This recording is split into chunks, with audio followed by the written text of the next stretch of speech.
Hi everyone, my name is Whitney and I'm a dental hygienist. If you're new here, welcome. If you've been here before, welcome back. Let's talk about tooth decay in children.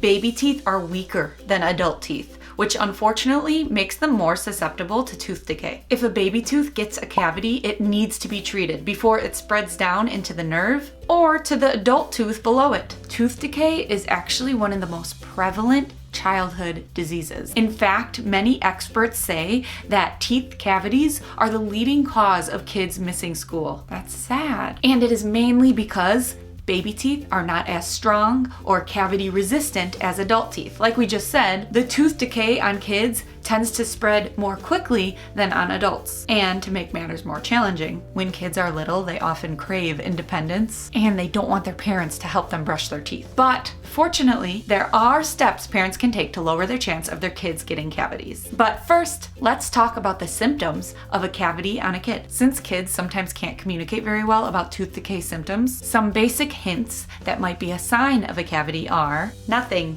I don't mean it to be funny, but generally when a cavity is small, the child often won't notice a thing. Maybe, just maybe, if you look very, very good in their mouth with like a flashlight or something, you might see some evidence of staining or a little darkness on a tooth. But not until the decay reaches an aggressive stage will you notice these symptoms. The kid not wanting to eat, swelling or a pimple on the gums, visible darkness, a hole in the tooth, when a kid puts their hands in their mouth more than normal. So what caused this? In most cases, it's from extended lengths of time where plaque is sitting on their teeth, or from frequent snacking throughout the day. You never want a child to go to bed at night or even be put down for a nap with a sippy cup in their mouth with milk or juice, because these sugary liquids will pool across their teeth for the next hour or more, and they etch away at the enamel, which causes cavities. Diets high in processed carbohydrates, natural sugars, or sticky foods can increase the number of cavity-causing bacteria in their mouths. So try to limit that stuff as much as possible. And of course, if a kid's teeth aren't properly brushed routinely and flossed each day, it will just be a matter of time before the plaque eats through the outer layer of the enamel. So proper and routine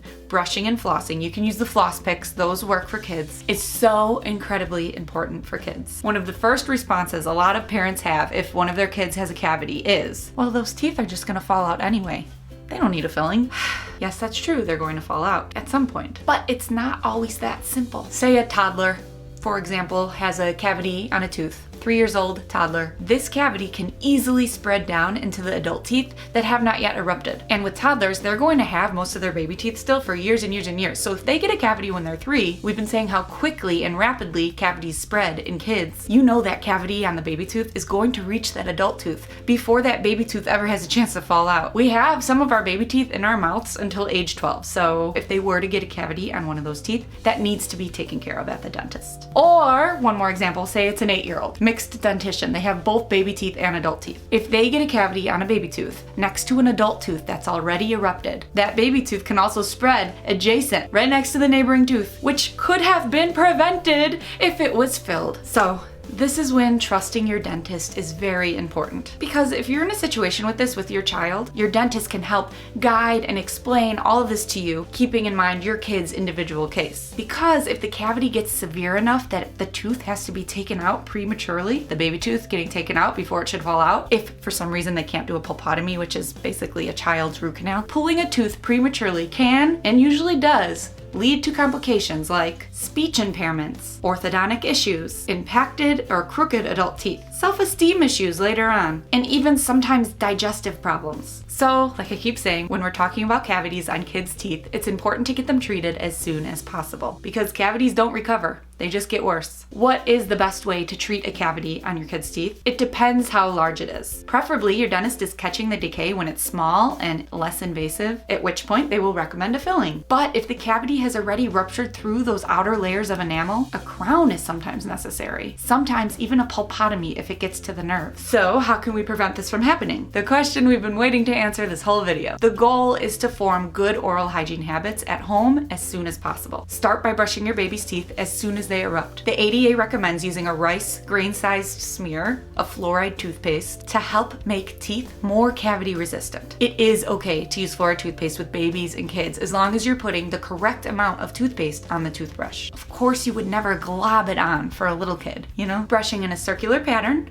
helps to clean off all the plaque, and an electric toothbrush is always a good idea as well. I actually have a video all about how to brush your baby and your toddler's teeth, which I will link that video in the bottom bar below. And once other teeth start to erupt, be sure to floss. You gotta start flossing the sides of every tooth at least once a day. Like I mentioned quickly earlier, you can use those floss picks for kids. A lot of companies make like fun, bright, colorful ones so they don't have to use like the boring, whatever they were, like white and green, the ones that we always see on the ground outside. Everyone always litters with their floss picks. Another reason why I don't like them. I don't love them for adults, but for kids, they are a great tool to use, because then you don't have to try and get your hands in their little mouths. You can just use a little floss pick, bloop, bloop, bloop, bloop, bloop.